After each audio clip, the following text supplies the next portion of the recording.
Are you thinking of starting a family on your own?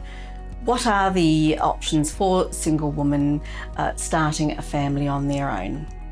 Welcome to Fertile Minds. I'm Dr. Raewyn Teirney, a CREI fertility specialist with IVFAustralia. And I've had the absolute privilege of helping men and women achieve a family for the past 20 years. Before you make this decision, it's important to understand the process of how you go about achieving motherhood and becoming a single mother.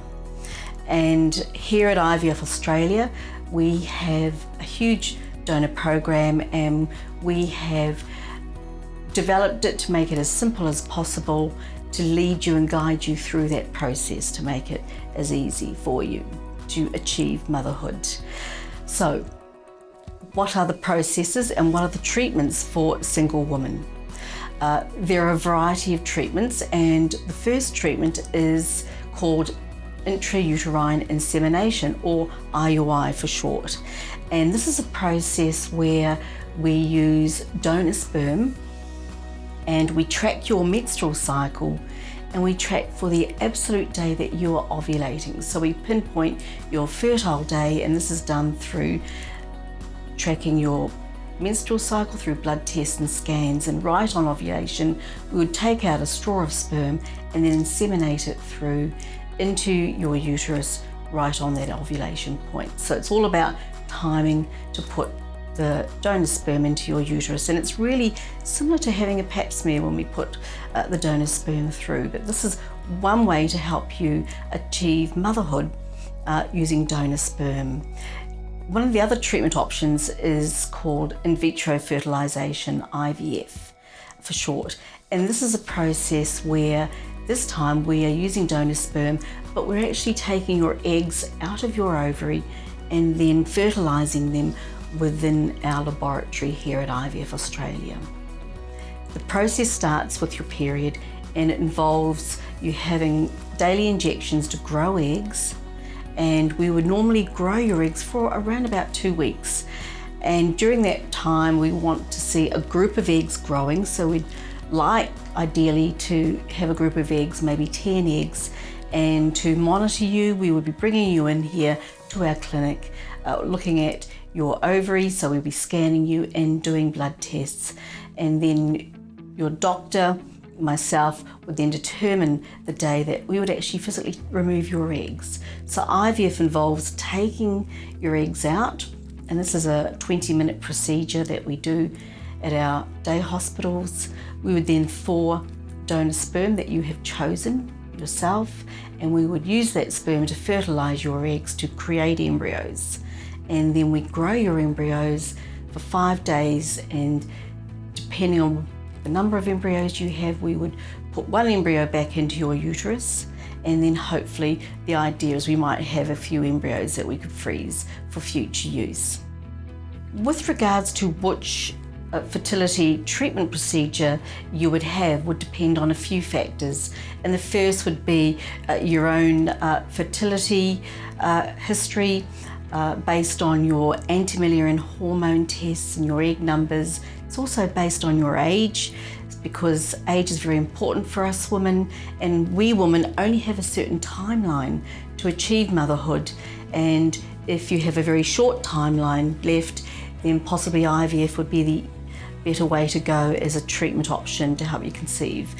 Another factor when it comes to intrauterine insemination or IVF is to do with the donor sperm. And when we do intrauterine insemination, we need really good quality sperm to inseminate you, to hopefully get that sperm to fertilize your egg. However, sometimes donor sperm is not of good quality, but it is okay for IVF and ICSI. And this would be another indication for using the donor sperm with IVF. Then single women are allowed access to the donor website. They get a special code that they can log in with and then see the list of donors that are available. And the donors could be Australian donors, or they could be donors from the USA. And this is for our de-identified donor programs, donor sperm program. When you get onto that website, what do you actually get to see?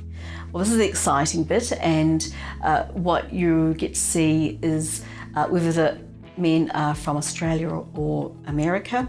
You get to see their nationality. So it's all these what we call de-identifiable characteristics. So whether they're Caucasian, whether they're Italian blood, where they were born, you'd get to know their height, their weight, sort of their body build, their eyes, perhaps what their education status was, what their interests are, what their occupation is.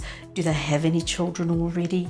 So some donors might even have a family and have a few children. And so you would get to look at that as well. Many of our donors, in fact, do put a photograph up of themselves, but generally as a child. So you'll get to see possibly that photo and get an idea what your child might look like if you choose that donor. And many of our donors also write letters to you and to potential children that you may have about them and their likes, and just some really nice words around potentially being a mum and having a child. So it is exciting.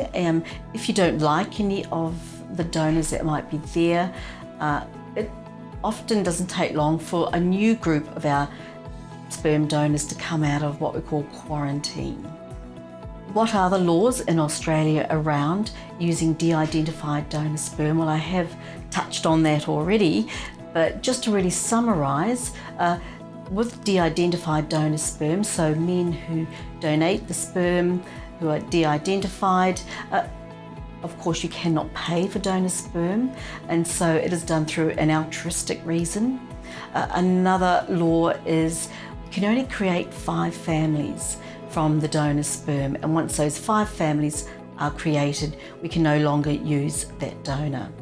Another aspect of the donor laws are that children born from donor sperm, the woman who bears the child, which is you, is deemed the birth mother.